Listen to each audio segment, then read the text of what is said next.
Bonjour à tous les confrères qui nous ont rejoints pour cette rencontre. Bonjour également à tous les passionnés des questions scientifiques qui nous ont certainement rejoints également pour ce nouveau moment de partage initié par le réseau des journalistes scientifiques d'Afrique francophone. Nouvel échange donc, mais avec la même ambition, lever les mystères autour des grandes questions qui concernent notre domaine, mais surtout consolider nos rapports avec les chercheurs. Au centre de notre discussion de ce jour, une thématique que vous connaissez déjà tous certainement, le poids des dérives environnementales sur les populations autochtones. Oui, ces populations sont en règle générale les premières victimes des multiples atteintes à l'environnement, mais dans un contexte où on note des manipulations, entre autres problèmes dus à la corruption, il est difficile pour les journalistes et le grand public d'apprécier à son vrai jour cette réalité et donc de participer au changement. On en parlera donc essentiellement durant les minutes qui viennent avec notre invité qui a bravé beaucoup de challenges, je l'avoue, parce qu'elle n'était pas vraiment en santé à la veille de cette rencontre. Fior Longo qui est avec nous. Bonjour Fior. Bonjour et merci pour cette invitation.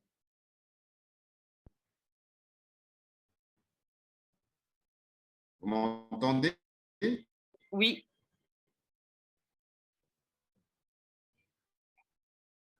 Fior Longo? oui, je vous entends. Oui, vous allez bien? Oui, bonjour, merci pour cette invitation.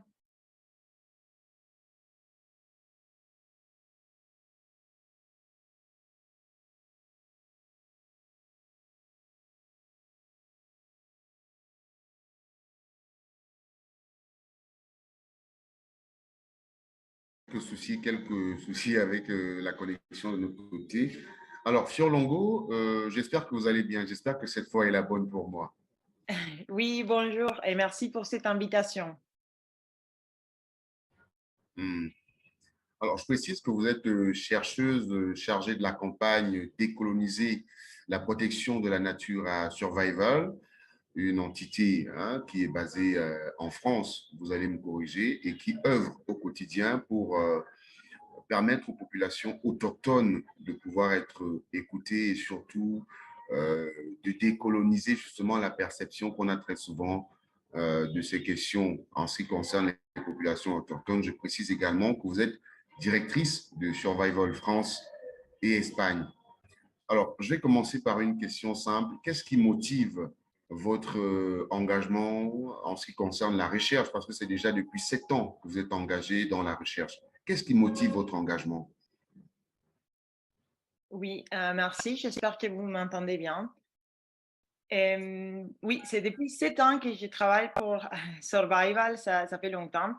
Et la chose qui motive, je pense, ma recherche, c'est dans un certain point de vue la quête de justice, l'effet que Survival, l'association pour laquelle je travaille, combatte et essaie de combattre le racisme et les injustices envers les peuples autochtones ici, au nord, ici où je suis basée, à Paris par exemple, et au nord du monde. Donc, je trouve que notre approche, c'est plutôt de lutter contre les racines des problèmes qui sont ici dans les sociétés soi-disant industrialisées et changer l'opinion publique ici. Et donc, je pense qu'il a beaucoup, beaucoup à faire. Et donc, je pense que ça, je trouve ça très motivant, que c'est une association qui s'engage vraiment envers les racines du problème ici. Donc, contre nos projets, les projets qui sont financés par les multinationales européennes, les projets qui sont financés par les soi-disant ONG conservationnistes ici et par nos gouvernements. Donc, c'est un combat dans un certain point de vue local, même si les effets de notre combat, ils sont des effets très loin parce qu'on agit pour les peuples autochtones. Et finalement, je pense que la chose qui m'est plus à cœur, c'est que notre combat, c'est un combat contre le racisme et pour la diversité humaine. Je trouve que les populations et les peuples autochtones partout dans le monde sont une part essentielle de la diversité humaine et qu'il faut absolument s'engager à leur côté.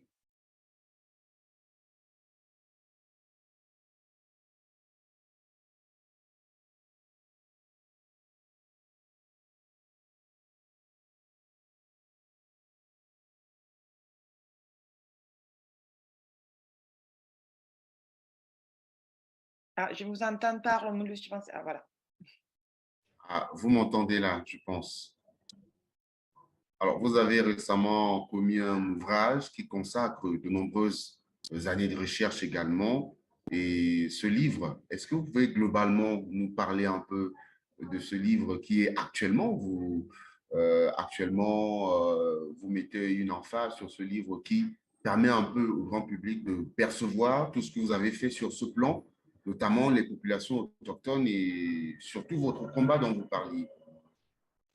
Oui, les livres, c'est, je pense, les produits des plus de 7 ans de recherche sur une thématique spécifique de laquelle je m'occupe depuis toutes ces années, que c'est la décolonisation de la protection de la nature. Les livres s'appellent Décolonisons la protection de la nature et c'est basé sur l'idée que la manière dans laquelle nous, en Occident, pensons à la nature et à sa protection est totalement colonialiste et elle n'a pas changé depuis l'époque coloniale. Donc, on a une approche fondée sur l'idée que nous, les Blancs, nous savons mieux que tout le reste du monde, basée sur l'idée que les populations autochtones ils vont détruire l'environnement et aussi sur des idées de nature qui sont totalement fantasmées, sont pas, sont des visions de la nature des personnes qui habitent pas dans la nature. Donc, à travers mon livre, qui c'est vraiment dirigé surtout je pense aux personnes comme moi. Donc, j'ai dirigé ces livres aux personnes souvent basées en Occident, qui pensent de vouloir protéger la nature, mais en fait finissent pour financer ou pour faire des actions qui sont au détriment des peuples autochtones. Donc, j'ai mélangé des récits de mes voyages de terrain. Donc, qu'est-ce que je voyais effectivement et que je continue à voir dans les terrains quand je pars dans les continents africains et dans les continents asiatiques, surtout, il y a plusieurs pays de ces deux continents.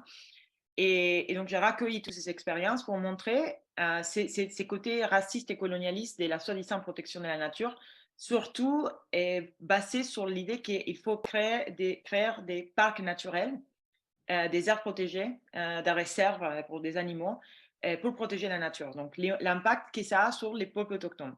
Et j'essaye de déconstruire l'imaginaire que nous, en France, en Europe, nous avons sur la nature et sur les peuples autochtones. Hmm. Alors, d'un point de vue de chercheur, est-ce que vous direz que la voix des populations autochtones, puisqu'on parle essentiellement d'elles durant notre échange, est-ce que vous direz que la voix des populations autochtones, au fort des multiples dérives environnementales qu'on note, compte? Est-ce que vous direz que leur voix compte vraiment actuellement? Oui, je pense avant tout que la voix de tout le monde compte et surtout celle des peuples autochtones parce qu'ils ont été discriminés, marginalisés pendant toujours. Donc leurs terres ont été volées pendant la colonisation et les diverses colonisations qu'ils ont connues, que le monde a connues et ils continuent à être aujourd'hui marginalisés.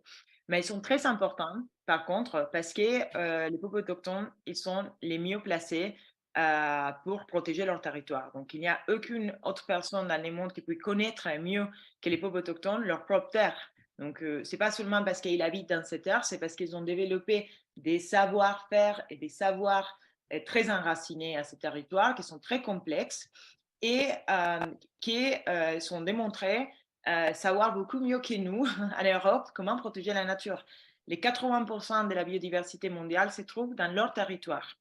On a des preuves Hmm. scientifiques qui nous montrent que où les territoires des peuples autochtones ils sont protégés, sont reconnus, il y a moins de déforestation et il y a beaucoup plus de biodiversité. Donc, on a la claire preuve scientifique qu'écouter les peuples autochtones, ce n'est pas seulement une question d'humanité, mais ce n'est pas seulement une démarche antiraciste, mais aussi marche très bien d'un point de vue de la protection de la biodiversité. Hmm. Alors, Fior on va le dire, hein, actuellement, je ne sais pas si c'est le cas de manière générale pour tous les domaines ou alors pour tous les pays que vous explorez dans le cadre de vos recherches. On a ce problème, notamment au Cameroun. Le droit des populations autochtones n'est pas encore vraiment un acquis. La législation ne les aide pas vraiment. Est-ce que vous partagez cette conception pour les cas des pays que vous avez étudiés? Ces populations n'existent pas, leur avis ne compte pas en ce qui concerne la législation. Est-ce que C'est un sentiment seulement en Afrique ou alors pour les cas des pays d'Asie et autres où vous avez étudié, c'est la même chose? Oui, alors on a des pays, par exemple, l'Inde, mais en Asie, mais aussi les Congo, par exemple, en Afrique, qui sont en train de mettre en place ou ils sont déjà mis en place des législations pour protéger les droits des peuples autochtones. Donc, dans la théorie, on voit qu'il y a une démarche il y a de plus en plus des lois de ce type, en théorie. Mais après, dans la pratique, ces lois ne sont pas respectées. Et ça, ça ne concerne pas exclusivement les gouvernements africains ou les gouvernements asiatiques, parce que c'est la violation des droits des peuples autochtones, c'est souvent, je ne veux pas dire les monopoles, parce que bien sûr, les gouvernements, plein de gouvernements ne respectent pas les droits en Afrique et en Asie, mais c'est souvent poussé par les multinationales qui sont basées en Occident et aussi par les ONG. Par exemple, sur la question des protections de la nature, sur l'idée de créer des aires protégées dans lesquelles les peuples autochtones ils sont expulsés, c'est dans les agendas des les grandes organisations de protection de la nature. Donc, on trouve que même quand il y a des législations à niveau national qui marchent bien, que ce n'est pas le cas du Cameroun, mais on a des autres pays dans lesquels il y a des législations, ces législations elles sont constamment violées au nom de l'intérêt économique des multinationales occidentales ou au nom de l'intérêt soi-disant conservationniste des ONG. Donc, je pense que c'est un point important. Donc, la conquête des droits d'un point de vue législatif, c'est très important, mais ça ne suffit pas. Parce qu'il faut vraiment s'engager. C'est pour ça que nous, on lutte de ce côté sur ces questions. Il faut s'engager dans un changement décolonial et antiraciste aussi en Occident. Et donc, dans les agendas politiques de l'Europe. Et pas seulement, ce n'est pas suffisant un changement, soi-disant, législatif en Afrique et en Asie. Sur Longo, pour les cas que vous avez étudiés principalement, la barrière, c'est quoi? On a peut-être, on va dire quoi, le cadre politique, mais déjà, on va dire le cadre juridique, mais déjà peut-être au nom de l'intérêt ou peut-être au nom des causes inavouées, ça prospère. Qu'est-ce qui bloque pour les cas que vous avez étudiés? Alors oui, je vais répondre avec un exemple parce que je pense que c'est plus facile. Donc, Oui, nous, on avons beaucoup travaillé dans un parc naturel, un projet des parcs. Les parcs, ils n'existent pas encore, au nord du Congo, entre les Congo, à la frontière avec le Cameroun, qui s'appelle Mesokdja. Et c'est un parc naturel se trouve, donc c'est un triangle de biodiversité entre des concessions forestières qui appartient à des compagnies chinoises, libanaises. Et donc, on a vu comment les Fonds mondiaux pour la nature, les WWF, donc qui reçoit de l'argent de l'Europe, de la Commission européenne, il s'est battu pour créer une aire protégée en expulsant les populations autochtones qui habitent à l'intérieur, qui s'appellent les Baka. Et les Baka, ils sont des chasseurs-cueilleurs. Donc, tous ces chasseurs-cueilleurs, ils sont battus, ils sont torturés, ils sont violés chaque fois qu'ils essayent d'entrer dans leur terre ancestrale. Et donc, quand on a commencé cette campagne, en disant au WWF pourquoi vous faites ça, les peuples autochtones ils sont en train de mourir, ils vont nous dire ah non, mais c'est la faute du gouvernement congolais. Mais quand on voit donc, dans les papiers, on voit que les gardes du parc, donc les personnes qui sont censées protéger ces terres protégées qui n'existent pas, qui existent en pratique, mais pas, il n'était pas approuvé par le gouvernement. Mais quand même, les gardes du parc, ils sont là. Ils sont payés par les WWF. Donc, leurs vêtements sont payés par les WWF, les salaires, la Jeep, les téléphones, donc tout ce qu'ils utilisent pour faire leur travail. Donc, à la fin de la journée, les gouvernements du Congo, en fait, avec toutes ces responsabilités, qui quand même ils ont, parce que bien sûr, ils sont en train de donner la permission au WWF, mais les vrais responsables de ces abus, c'est les WWF. Donc, et quand on va parler à la Commission européenne, qui donne beaucoup d'argent au WWF pour faire ces parcs, et qui est censé de respecter les droits de l'homme, parce que nous, en Europe, on a toute la législation du monde sur les droits de l'homme, sur protéger ça et tout ça, ils nous disent qu'il faut protéger la nature, donc la priorité, c'est de protéger les arbres, pas les personnes. Et quand on les dit, au nom de la protection des gorilles, des éléphants, des arbres, vous êtes en train de torturer et faire mourir des personnes autochtones, honnêtement, ça ne les inquiète pas. Parce que leur principale préoccupation, c'est les gorilles donc, et les éléphants. Et ça, c'est une question raciste. Parce que s'il s'agissait, et ça, je vais le dire très clair, s'il s'agissait des personnes blanches chez nous, bah, bien sûr, ils vont s'activer pour faire quelque chose. Donc, moi, je pense que l'obstacle majeur au changement, c'est vraiment d'un côté les racismes. Les racistes les racismes qui sont les institutions qui financent ces projets et aussi les ONG qui financent ces projets. Donc, avant de pouvoir, nous, de notre côté, avant de pouvoir dire au gouvernement du Congo, pourquoi pas vous ne respectez pas les droits des personnes, moi, je pense qu'il y en a beaucoup à faire chez nous parce que c'est notre responsabilité, c'est notre argent à nous. Et donc, je trouve que l'obstacle majeur, c'est cette conception totalement raciste de la protection de la nature. Donc, les gens, ils te disent, bah, absolument, il faut sauver les gorilles et les éléphants, n'importe à quel prix. Et si les prix, c'est de faire tuer une population entière, on va les faire. Et c'est cette conception que c'est vraiment un obstacle. Et pour moi aussi, la chose qui est encore plus dramatique, c'est que les institutions, les fonctionnaires qui financent tout ça, ne sont pas au courant qu'ils sont racistes. Ils pensent que ça fait vraiment bien aux éléphants. Il s'agit de sauver la nature. Ils ne se rendent pas compte qu'en agissant de cette manière, ils vont violer les droits des peuples autochtones, mais ils agissent aussi contre la nature qu'ils veulent sauver. Parce que ces chasseurs-cueilleurs qui sont en train d'être chassés du parc de Mesokja sont les meilleurs gardiens de son environnement. Où il y a des bacas, il y a des éléphants. Même s'ils les chassent pour des rituels, ils vont jamais surchasser, ils vont jamais les faire d'une manière qui abîme la nature. Ils ne sont pas en relation monétaire avec la nature. Ils ne chassent pas pour vendre l'ivoire. Et donc, c'est ce type de relation avec la nature qui fait que la nature soit riche et soit biodiverse. Et donc, en agissant contre les peuples autochtones, on agit aussi contre la nature. Alors, Fior, est-ce qu'il n'y a pas des exceptions Euh, ou alors peut-être des pays où on a quand même déjà un changement de paradigme? Y a-t-il pas des exceptions à ce jour? Alors, je vais dire qu'il n'y a pas, et je ne peux pas parler en général des pays parce que c'est trop complexe. Je veux vous dire qu'il y a un changement de perception qui a été fait grâce à la lutte et à la résistance des peuples autochtones à travers le monde et aussi à notre campagne. Donc aujourd'hui, quand on a commencé notre campagne pour décoloniser la protection de la nature, il y a quelques 10 ans, on a eu beaucoup beaucoup de personnes qui nous soutiennent étaient un peu choquées. On a perdu des sympathisants et la presse voulait pas couvrir, elle disait ah c'est pas possible, on peut pas critiquer des ONG de protection de l'environnement.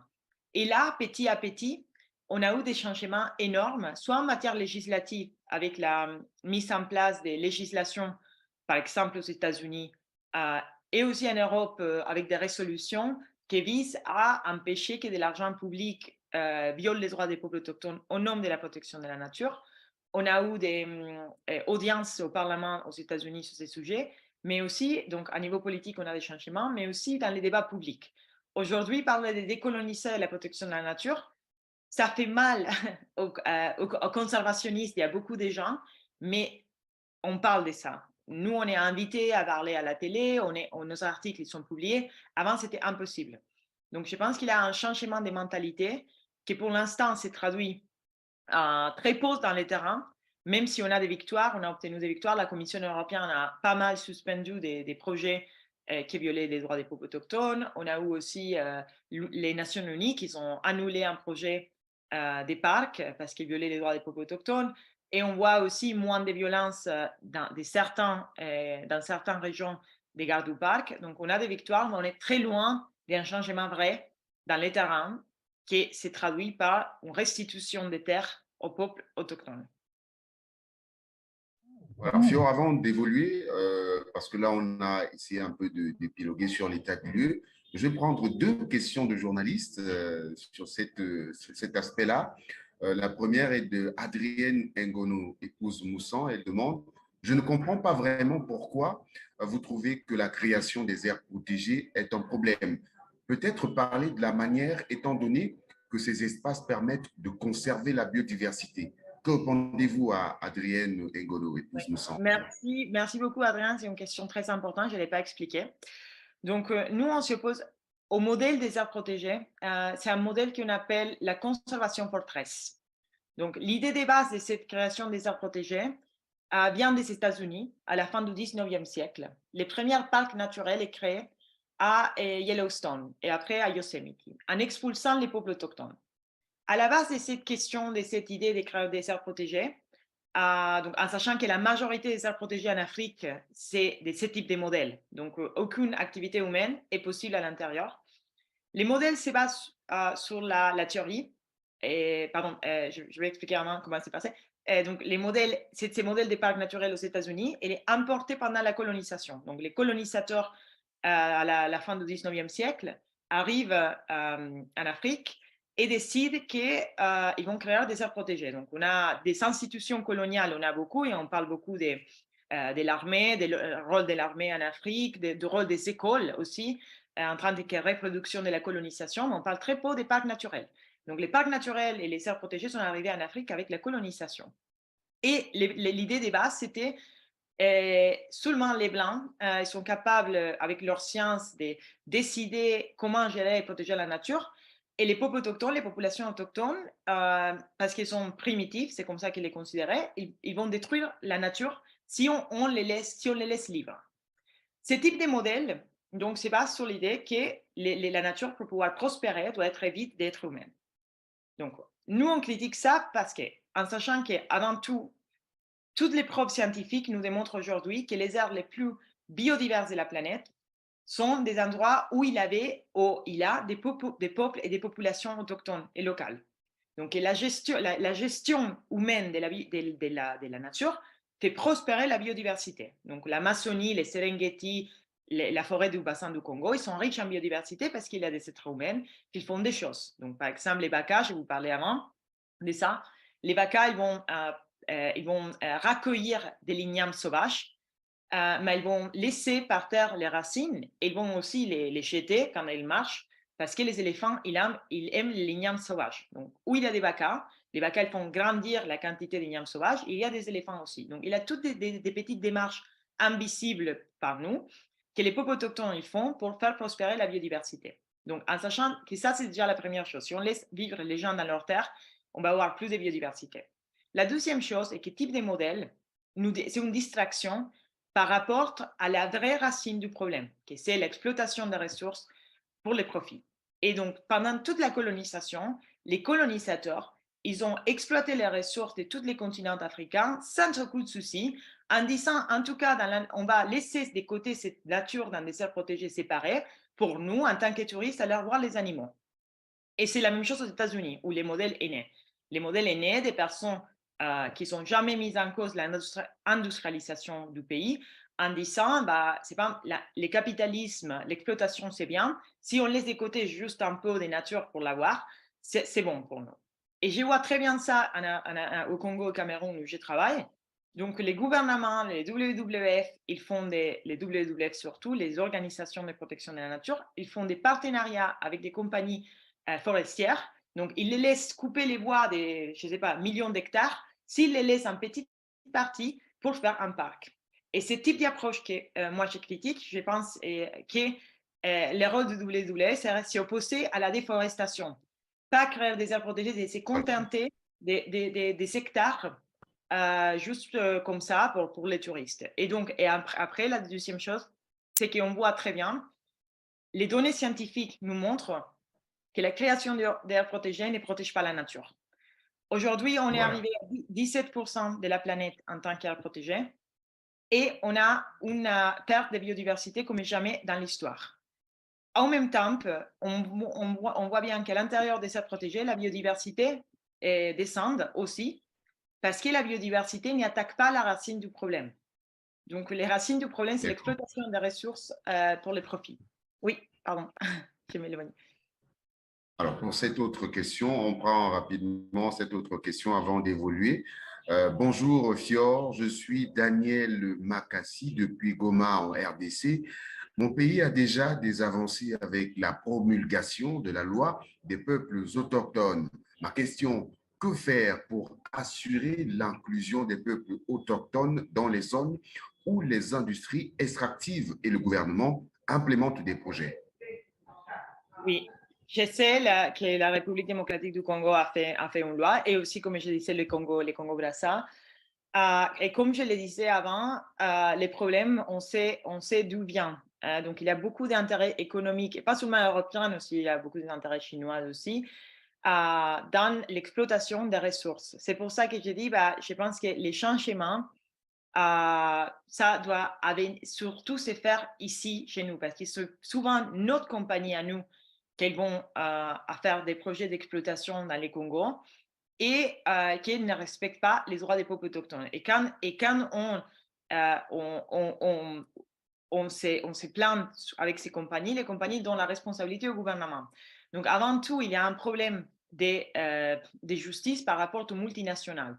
Donc, les multinationales, les droits internationaux, ça c'est en train de changer, mais en général, les droits internationaux, et ça marche, oui, c'est appliqué aux États, pas aux multinationales. Donc déjà, à niveau général, on a un problème parce qu'aujourd'hui, les multinationales ont beaucoup plus de pouvoir que les États. Et c'est la même chose, comme je l'ai dit, pour les ONG. La question, par exemple, des droits de l'homme dans des parcs au Congo, par exemple, Kaouzi-Biega, Salonga, sont les exemples les plus dramatiques. Toutes les violations, à l'intérieur de ces parcs, on a beaucoup de violations des droits de l'homme. Terribles. Donc, on parle des viols de masse, on parle des enfants brûlés vifs.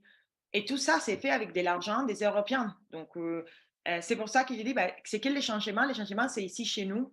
Il faut que nos pays à nous mettent en place des législations qui soient des vraies législations. Donc, si quelqu'un les viole, il paye, donc il va à la cour, au tribunal. Et en même temps, il faut que les Européens arrêtent de financer des projets qui sont destructeurs, mais aussi de consommer des produits qui sont destructeurs de la planète. Donc, parce que les cobaltes qui violent beaucoup des droits des peuples autochtones aussi et des autres populations locales, c'est fait surtout pour consommer des portables ici chez nous. Donc, je pense que les changements essentiels, je ne dis pas que les pays africains, ils n'ont aucun rôle en tout ça, mais moi, je pense que nous, chez nous, on peut parler de ce dont nous, on est responsable. Et il y a beaucoup, beaucoup de choses à faire absolument chez nous. Et une chose que la presse, il peut très bien faire, c'est aussi parler de ça, parce que très peu des journalistes parlent de ce type de violation de l'homme au nom de la protection de la nature. Et très peu, ils parlent de la responsabilité qui a l'argent et les projets qui sont financés ici depuis le Nord. Voilà. Alors, Fior, on va maintenant essayer d'embrayer sur ce que vous évoquiez. On va essayer de comprendre le tribut des populations on va dire, dans ce domaine où vraiment les approches ne sont pas, comme vous le disiez, très favorables pour le moment. Alors, pour les cas que vous maîtrisez, qu'est-ce que les populations endurent? Quel est le poids de ces mauvaises approches-là sur les populations? Comment est-ce que les populations vivent dans un contexte où on ne les considère pas dans les perspectives, ou pour certains pays, elles n'ont pas vraiment de statut où la réglementation ne les encadre pas? Comment est-ce que la vie est pour elles?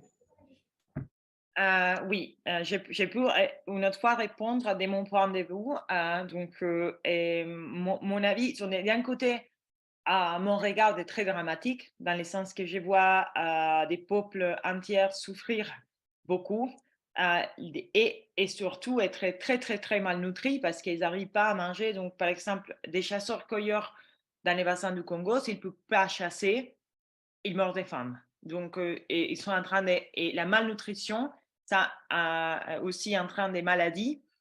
Nous, ce que nous avons constaté, c'est que ces populations qui sont expulsées des parcs naturels, souvent, ils sont en très mauvaise santé. Et aussi, il y a beaucoup d'alcoolisme parce qu'ils ont perdu totalement l'essence de leur vie. Ils ne peuvent plus rentrer. Donc, juste pour expliquer que quand ils sont séparés de leur territoire, ce n'est pas seulement qu'ils n'arrivent pas à manger. Ils arrivent non plus à faire tout ce qui les fait un peuple. Donc, ils n'arrivent plus à faire leur rituel, à faire la sépulture de leurs morts, à apprendre à leurs enfants à vivre dans la forêt. Et aussi la même chose pour les sociétés pastorales en Afrique centrale, en Tanzanie et à Kenya, par exemple, où c'est la même chose. Les aires protégées ne laissent plus faire du pâturage et faire battre leurs moutons ou leurs vaches, c'est ce qu'ils ont. Et tout ça a des impacts énormes aussi, comme je disais, sur la dépression, sur l'état émotionnel. Donc, ils vont des fois commencer à boire, ils sont en très mauvaise santé. Et donc aussi, ils sont faim parce qu'ils n'arrivent pas à manger. Mais ça, c'est les côtés plus dramatiques. Donc, on voit très bien l'impact sur ces populations. Il y a aussi un autre côté, qui c'est la capacité de résister de ces peuples, parce qu'ils se rendent très bien compte qu'ils sont injustement expulsés de leur terre pour une destruction de l'environnement qui ne sont pas causés. Et ça, c'est très clair dans leur mentalité. Ils savent très bien qu'eux, ils ne détruisent pas la nature. Ils le savent très bien. Donc, ils savent très bien que les vraies causes de la destruction des forêts, c'est les compagnies de déforestation et eux, ils n'ont rien à voir. Et donc, il y a un côté, une résistance que je trouve très émouvant, même ça me touche beaucoup et ça me fait aussi continuer mon travail, que c'est l'effet qu'il y a la conscience que c'est eux les meilleurs gardiens de la nature et qu'ils vont lutter jusqu'à la fin pour être qui ils sont.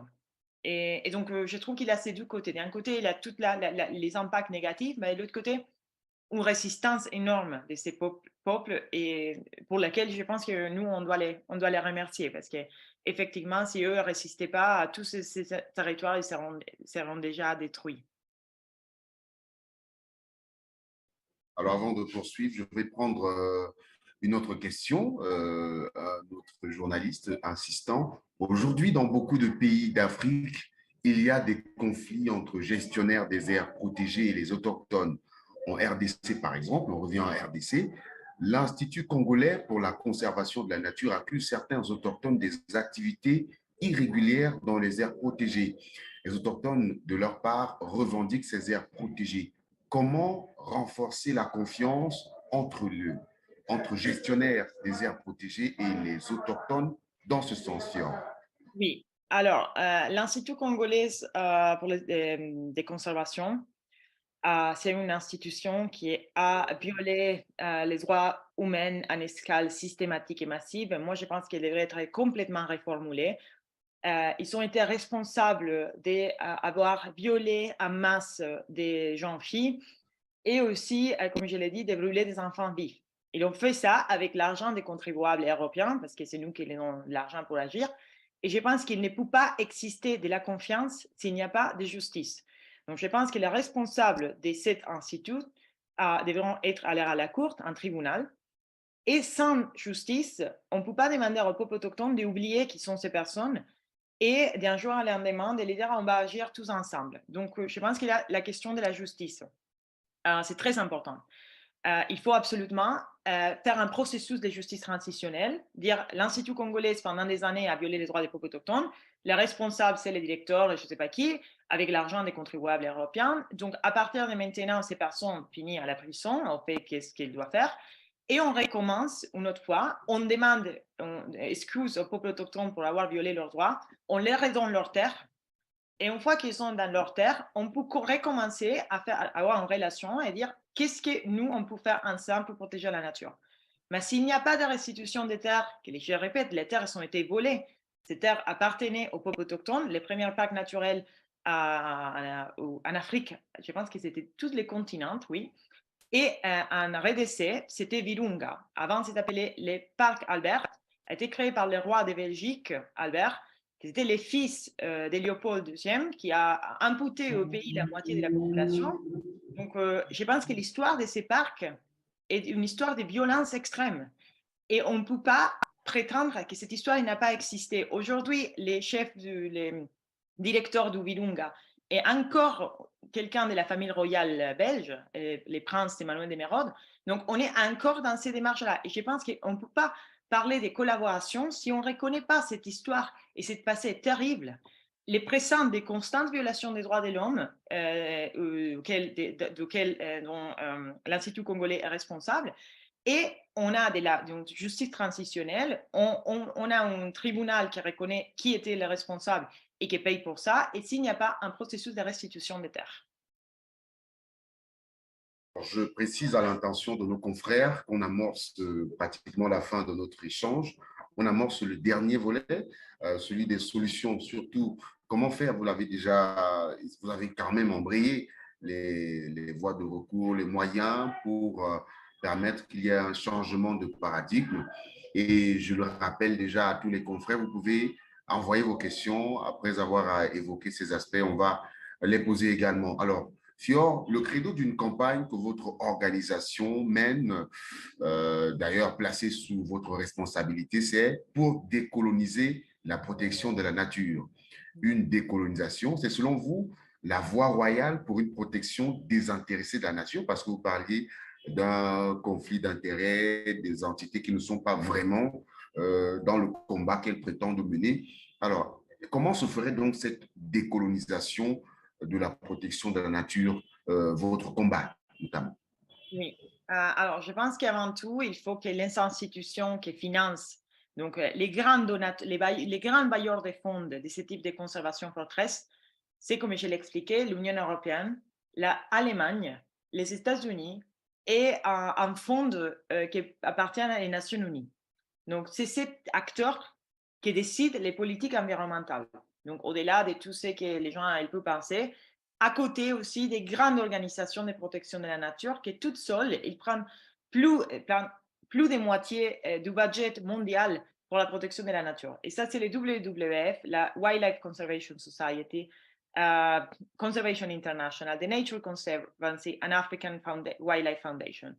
Donc, ce sont les 5 grandes ONG de protection de la nature. Et j'ajoute aussi African Parks, qui contrôle aussi une partie énorme du continent africain. Donc, je pense qu'avant tout, il faut savoir d'où vient l'argent.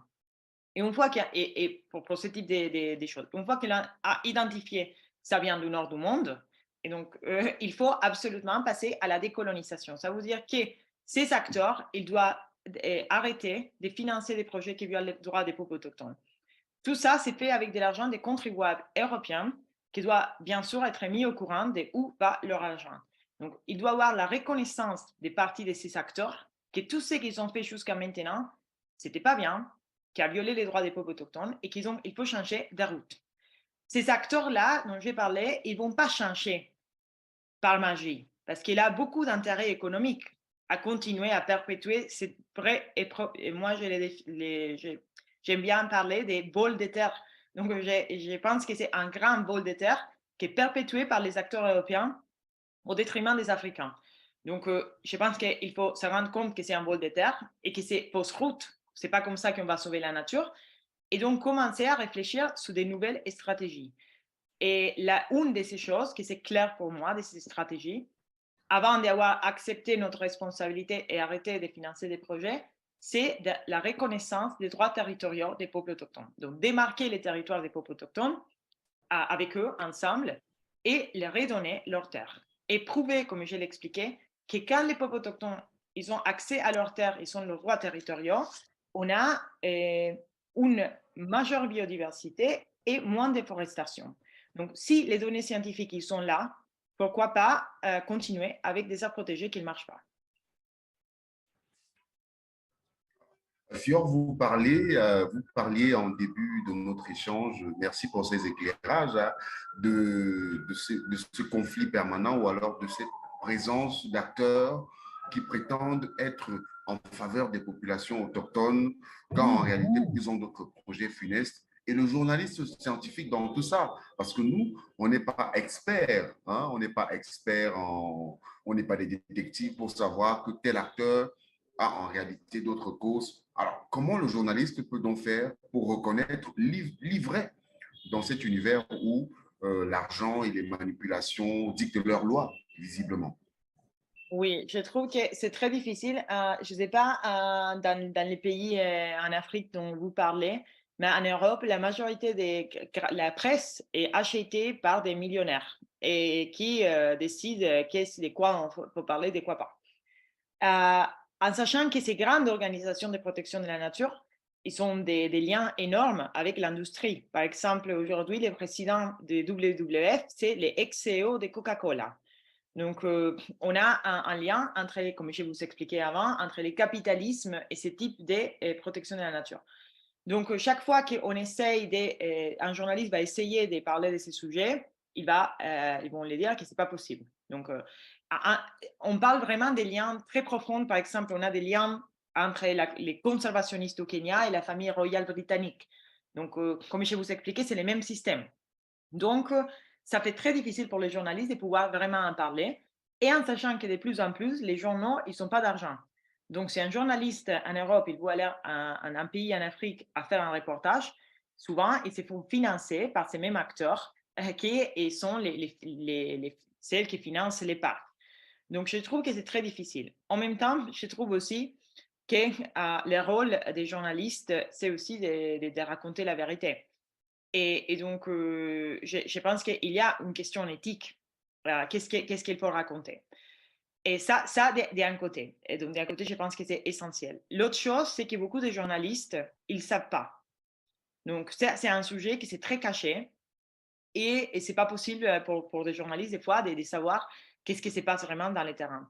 C'est pour ça que nous faisons beaucoup de communication, nous essayons d'informer le public, mais nous avons fait aussi un guide que vous pouvez trouver dans notre site, un guide pour décoloniser les langages quand des journalistes parlent de la protection de la nature. Donc, c'est avec un bout éducatif.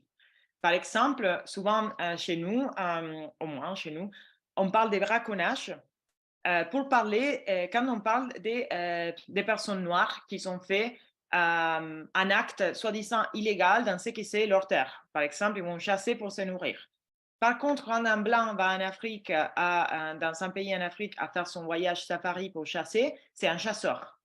Et donc, ce type de langage braconnière et chasseur continuent à perpétuer cet imaginaire comme je l'ai dit chez nous, toutes les personnes noires et leur mode de vie, ils sont criminalisés parce qu'ils vont détruire la nature. Par contre, nous, on sait comment les protéger. Donc, c'est des mots. Et bien, tout c'est, par exemple, une chose que les journalistes ils peuvent faire, c'est beaucoup réfléchir aux mots qu'ils utilisent quand ils parlent de la nature. Donc, dans un certain point de vue, c'est informer et c'est éduquer sur les sujets parce que ce n'est pas un sujet très médiatisé. Donc, il faut aller les chercher. Alors, je veux comprendre, ça veut dire que les organisations de la société civile ou alors les multinationales sont plus en sécurité que les journalistes. Comment faire justement? Quelle est la voie royale pour que les journalistes puissent porter la voix de ces populations autochtones qui semblent comme muselées, Fior? Oui, je sais aussi que pour nous, c'est plus facile de parler chez nous parce qu'on ne va pas être tué pour ce que nous disons, au moins pas ici à Paris. On ne sait pas, on ne sait jamais, mais en tout cas, on espère. Et donc, c'est plus facile, par exemple, pour aussi les journalistes qui sont basés à Paris, de pouvoir raconter ces sujets que par des personnes qui, effectivement, ils sont dans des pays où la question de violation des droits de l'homme se pose de manière plus importante. Donc, je comprends bien qu'il y a une limite, mais moi, par exemple, j'ai fait de la recherche dans les terrains et je vais visiter ces peuples autochtones et je pense que c'est possible pour tout le monde. Et ils vont pas, c'est pas vraiment un travail qu'il faut passer un an avec eux. Il faut juste savoir poser les bonnes questions. Il s'agit, comme je l'expliquais, des peuples qui sont les plus marginalisés et discriminés du monde. Et un des grands problèmes, c'est que personne va là-bas à poser eux des questions. Par contre, quand on s'intéresse aux peuples autochtones, on les pose des questions, ils vont vous raconter. C'est pas un sujet, je pense, que c'est secret. Autour des aires protégées, tout le monde sait très bien que les peuples autochtones ont leurs droits violés et les peuples autochtones sont intéressés à raconter cette histoire parce que personne ne les écoute. Donc, je pense que souvent, ce n'est pas une question de sécurité. Alors, il y a des endroits qui sont très difficiles à accéder. Par exemple, les parcs de Cauciviega, c'est très difficile. Donc, je ne vous recommande pas d'y aller là-bas. Mais il y a des autres parcs, parce que ce type de violation, c'est systématique, c'est partout. Il n'y a aucun parc en Afrique dans lequel les peuples autochtones n'ont pas été expulsés et ils n'ont pas de violation des droits de l'homme. Donc, ça pourrait être le cas de commencer par des endroits qui sont plus sécurisés. Par exemple, en Tanzanie, les Serengeti, il y a plein de touristes, il y a plein de monde qui va là-bas. Un journaliste peut très bien aller là-bas.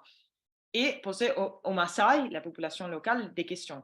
Donc, je pense que c'est aussi une question. Je comprends qu'il y a des endroits qui sont que c'est très dangereux, mais je pense que il y a aussi la possibilité juste de les faire, d'aller là-bas et partir et poser des questions dans des endroits qui sont un peu plus sécurisés. Et comme je le disais, c'est tous les parcs qui ont les mêmes problèmes. Donc, oui, je pense que c'est pas. C'est pourrait être possible aussi de commencer par un endroit plus sécurisé. Alors, Fior, peut-être petite parenthèse avant de partager avec vous quelques questions de journalistes. Peut-être vous référez pour les organisations à des grands groupes, des regroupements de journalistes comme le réseau des journalistes scientifiques d'Afrique francophone qui regroupe beaucoup de journalistes de par l'Afrique pour avoir un grand impact et pour ne pas, peut-être pas se dire qu'un journaliste travaille sur une question et il est plus exposé. Et en loup solitaire, on est toujours facilement attaquable. Ouais, Voilà. merci, oui. Comme je ne suis pas journaliste, je n'ai pas ce type d'idées, mais c'est bien sûr, oui. Alors, j'ai d'autres questions de confrères. Bonjour Fior et merci du travail que Survival est en train de faire. Par une dénonciation de Survival ici au Congo-Brazzaville, les communautés locales et populations autochtones de Mesokdja ont été consultées pour la création du parc de Mesokdja. Marien Zikou Massala, responsable du journal en ligne Malia News. C'est une contribution. Est-ce que vous avez un commentaire pour cette contribution avant qu'on ne poursuive? Oui, on sait très bien qu'elles ont été consultées et on est content de ces consultations. Je pense que c'est la première fois dans l'histoire du Congo qu'il y a eu une consultation pour la création d'un parc. Par contre, le respect de ces consultations, c'est une chose qu'on attend encore à voir parce que la majorité des personnes, ils ont dit on acceptera les parcs si les gouvernements, avec des conditions. Donc, si les gouvernements il nous laisse accès à la terre, s'il fait ça, les écoles, des hôpitaux. Et il y a quand même des communautés qui ont dit non. Donc là, on attend d'avoir qu'est-ce qui va se passer. Est-ce que le gouvernement va vraiment écouter ces populations après ces consultations qui c'était très bien, ou ils vont continuer à procéder avec la création du parc de manière classique. Donc, il y a un point d'interrogation sur ce qui va passer, mais on continue à suivre et on soutient encore les populations et les peuples autochtones qui habitent là-bas. Merci, merci Fior. Une autre question. Je comprends bien que le modèle actuel de création des aires protégées n'est pas adapté aux réalités.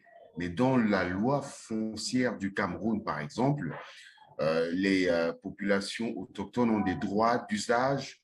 N'est-ce pas une forme de décolonisation? Je pense que c'est plutôt l'exploitation foncière et forestière qui menace la survie des populations. Alors, que répondez-vous à cette question, Au-delà alors, de ce que contribution? dit, au-delà de ce que dit la loi, que je trouve, oui, je pense que, alors, je ne pense pas que les populations autochtones devraient avoir des droits d'usage, mais ils devraient être leur terre, donc, parce que c'est leur terre. Mais au-delà du fait que s'il y a les droits d'usage, ça a l'air peut-être pour les gens qui lisent la loi, une chose positive. De l'autre côté, on a la vérité de ce qui se passe dans les terrains.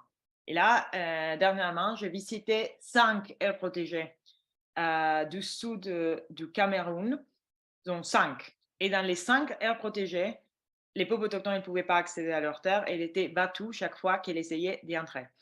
Et donc, au-delà de ce que dit la loi, les gardes du parc, ils sont gérés, comme je le disais, par les WWF et ils font exactement ce qu'ils ont envie de faire. Et donc, l'ordre, c'est il n'y a personne qui peut entrer ici à l'intérieur. Donc, je pense que la déforestation aussi, c'est un grand problème. Mais comme je le disais, la déforestation, c'est lié à ce type d'aires protégées parce que WWF et les gestionnaires du parc, ils font des accords avec ces compagnies de déforestation. Et il y a aussi de la déforestation que moi j'ai vu avec mes propres yeux, donc je peux le dire, à l'intérieur des parcs. Donc, je pense que ce modèle, il n'est pas en train d'émerger. Et au-delà, comme je le disais, dans la législation, il y a plein de lois qui sont très bien. Mais ce qui se passe dans les terrains, c'est très différent. Et c'est pour ça que aussi, si les Européens ils financent un projet, ils devraient aller là-bas à voir qu'est-ce qui se passe. Par contre, tout se passe dans des boulots dans lesquels ils regardent des rapports, des numéros, des chiffres, et ils ne comprennent pas qu'est-ce qui se passe dans les terrains. Dans les terrains, la vérité, c'est que les choses se passent très différemment. J'espère que ça a répondu à la question. Alors, Fior, on s'achemine vers la fin. Je vais vous donner ma dernière question. Peut-être un peu, vous allez donner de manière générale l'approche que Survival entend mettre en branle pour que, avec les autres partenaires, on puisse changer la donne. Selon vous, quelle serait la voie royale pour que à la fois les populations autochtones, les organisations, les journalistes et peut-être aussi les États puissent prendre conscience de la nécessité de revenir à la bonne formule ou alors de prendre davantage conscience. Vous parliez tout à l'heure d'un début de, de changement. Oui, alors je pense que les peuples autochtones, ils font déjà beaucoup. Donc, par exemple, à Mesokja, ils ont organisé une manifestation, petit, mais c'était une manifestation, contre les parcs, donc en risquant leur vie à le faire. Je pense que les peuples autochtones, ils font déjà beaucoup. À Kaoussibiega, en République démocratique du Congo, ils sont rentrés dans les parcs. Donc, je pense que nous, de notre côté, ce que je pense que les journalistes ils pourraient faire, c'est en fait donner de la place à ces sujets. Parce qu'il n'y a pas assez de place. Et c'est un sujet essentiel. Parce que comme je le disais, c'est qu'on a, donc ce type de modèle d'air protégé protège la seule chose qui protège, c'est les intérêts des élites. Il ne protège pas la nature. Et donc, on est dans un moment dans lequel la crise climatique et la crise écologique avec la perte de la biodiversité s'accélère. Et tous, en tant qu'humanité, il faut qu'on fasse quelque chose. Et donc, je pense qu'il y a un manque d'intérêt pour ce sujet. Il y a beaucoup, beaucoup, beaucoup, beaucoup de presse sur les mouvements climatiques en Europe. Et il y a très, très, très, très peu de presse sur effectivement ce qui se passe à l'intérieur des aires protégées, la résistance des communautés. Et je pense que avant tout, pour pouvoir décoloniser notre mentalité, il faut que les gens comprennent qu'il y a un problème. On est encore là. Donc, si les personnes ne comprennent pas qu'il y a un problème, ils vont agir, ils vont pas agir. Donc, nous, de notre côté, on fait beaucoup de pression au gouvernement, on fait des campagnes publiques, mais de l'autre côté, je pense que la presse, il pourrait faire, ben, je l'ai dit surtout en Europe, mais je vois que peut-être c'est aussi un problème dans certains pays d'Afrique. Il faut que la presse se mobilise sur ces sujets et ils les mettent dans les agendas politiques. Parce que les politiciens, ils vont pas rien faire, ils vont rien faire s'il n'y a pas de la pression de l'opinion publique. Et l'opinion publique, elle se radicalise, elle change grâce aussi à la presse. Voilà. Alors, Fior, rapidement, une dernière question de journaliste. Pensez-vous qu'une loi rendant nos forêts en des forêts sacrées serait une solution idéale pour lutter contre la déforestation en Afrique? C'est une contribution de Marc Doché Boli, un journaliste. Oui, alors ça dépend qu'est-ce que ça veut dire rendre les forêts sacrées et de qui. Donc, je pense que la chose clé, comme je le disais, c'est la reconnaissance des droits des peuples autochtones. Donc, plus que pour les peuples autochtones, la forêt est sacrée. Mais qu'est-ce que ça veut dire rendre la forêt sacrée? Parce il y a beaucoup aussi un mouvement ici en Europe pour les droits de la nature. Et moi, je dis toujours, avant de donner des droits à la nature, parce que la nature, elle ne peut pas parler, et donc c'est qui va représenter les droits de la nature? Et donc, les risques, c'est que c'est toujours les mêmes ONG qui disent la forêt est sacrée, il faut la vider. Donc, moi, je pense qu'il faut écouter les gens pour lesquels ces forêts est vraiment sacrée. Les Bakas, ils ne vont pas couper les arbres. Et on les voit, si on reconnaît leurs droits, donc on dit on va retourner les terres aux peuples autochtones, on voit très bien que la déforestation, au moins, comme je l'ai dit, dans l'Amazonie brésilienne, c'est le cas, où les peuples autochtones ont le droit reconnu, la déforestation est beaucoup, beaucoup moins que même dans les aires protégées. Donc, comparer aires protégées et territoires autochtones, on voit moins de déforestation et plus de biodiversité dans les territoires autochtones, y compris en comparaison avec les aires protégées. Donc, pour moi, c'est plutôt ça la solution. Voilà. Alors, merci Fior Longo pour cet échange. On arrive à la fin de cet autre échange organisé par le réseau des journalistes scientifiques d'Afrique francophone. Voilà, je vous remercie d'avoir été disponible malgré les nombreux problèmes que vous avez eus avant cet échange. Et voilà, on espère qu'on pourra, durant notre échange, être avec vous. Merci beaucoup. Et je voulais juste dire que si vous voulez encore nous poser des questions, vous pouvez nous écrire. Nous sommes dans tous les réseaux sociaux, en français aussi, donc c'est Survival International en français. et vous allez nous trouver en Twitter, Instagram et tout. Et aussi, vous pouvez nous écrire à presse survivalinternational.fr. Oui, je précise pour sortir que vous êtes chercheuse chargée de la campagne Décoloniser la protection de la nature à Survival.